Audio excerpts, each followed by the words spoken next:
मुझे इजाजत दे दे माँ, मैं भी दुनिया में आ जाऊं।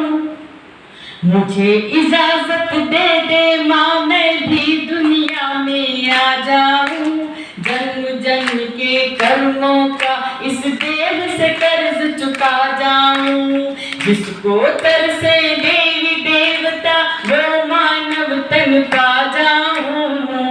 जिसकी खातिर आना है वो सारे कर्ज चुका जाऊं। मानव तन से मानवता के सारे कर्ज निभा जाऊं। और क्या कह रही है कि माना दादा दादी को समझाना बहुत ही मुश्किल है, लेकिन पापा पास तुम्हारे ही इस मुश्किल का हल है। दादा दादियों को भी पोतों की बहुत चाह होती है कि माना दादा अब तालियां बजाइए साथ साथ, अच्छा लगेगा आपको भी और मुझे भी। कि माना दादा दादी को समझाना बहुत ही मुश्किल है, लेकिन पापा पास तुम्हारे ही इस मुश्किल का हल है। बेटा बेटी एक बराबर है जब आधुनिक युग में, फिर क्यों जग ने शूल चुभाए मेरे प्राणों के पग में। मेरे प्राणों के पग में नन्हे मुख से मम्मी पापा कहकर तुम्हें बुलाऊं। जिसकी खातिर आना है वो सारे कर्ज चुकाऊं। मानवता तुमसे मानवता के सारे कर्ज निभाऊं। और मेरा ये मानना है कि जो स्त्री अपनी औलाद को, अपनी बच्ची को अपने कोख में उसकी हत्या करने के लिए तैयार हो जाती है, तो वो एक औरत तो हो सकती है लेकिन एक माँ कभी नहीं हो सकती है।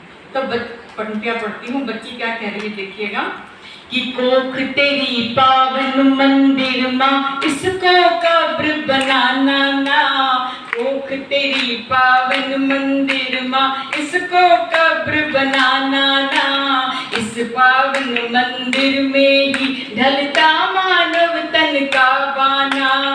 नारी ही जब नारी का कर पाएगी सम्मान नहीं, ऐसा जीवन श्राप तुल्य है, होता है अभिमान नहीं, होता है वरदान नहीं। मैं भी सीता सावित्री और अनुसूया बन जाऊं। मैं भी सीता सावित्री और अनुसूया कहलाऊं। मानव तन से मानवता के सारे फर्ज निभा जाऊं। जिसकी खातिर आना है वो सारे कर्ज चुका जाऊं। और एक बहुत ही कड़वी हकीकत इस बंद में बयान करती हूँ, देखिएगा। कि जन्म से पहले ही क्यों मुझको मृत्यु दंड सुनाते हो। कहते हैं इंसान दुनिया में कोई ना कोई ऐसा पाप करता है, जैसा गुनाह करता है जिसकी वजह से उसे मृत्यु दंड दिया जाता है, लेकिन जो अब इस दुनिया में ही नहीं आई है उसको आप किस चीज के लिए मृत्यु दंड सुना रहे हो। तब पंक्तियां पढ़ती हूँ कि जन्म से पहले ही क्यों मुझको मृत्यु दंड सुनाते हो। क्या अपराध है मेरा मुझको मौत की नींद सुलाते हो।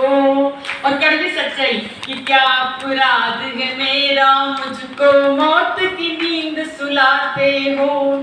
भाभी भैया के संग जब घर अपना अलग बसाएगी, तब इस अनजन्मी बेटे की याद तुम्हें तड़पाएगी, याद तुम्हें तड़पाएगी। तेरे अनदेखे जख्मों को पलकों से सहलाऊं। मानव तन से मानवता के सारे फर्ज निभा जाऊं। जिसकी खातिर आना है वो सारे कर्ज चुका जाऊं। और गीत का अंतिम मन पढ़ती हूँ।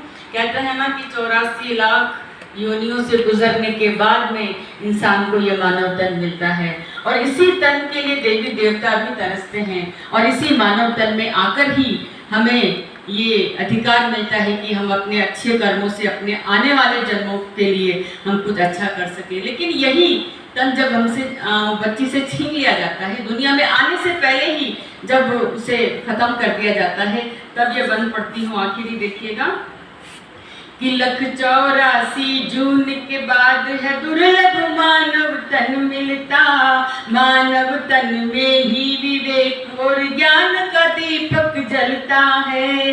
184 जून के बाद ही ये मानव तन मिलता है, मानव तन में ही विवेक और ज्ञान का दीपक जलता है।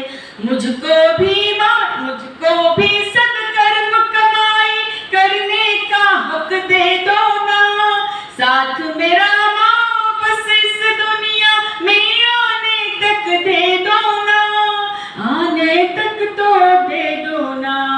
जन्म मरण के चक्कर से मैं भी मुक्ति पा जाऊं, जन्म मरण के चक्कर से मैं भी मुक्ति पा जाऊं।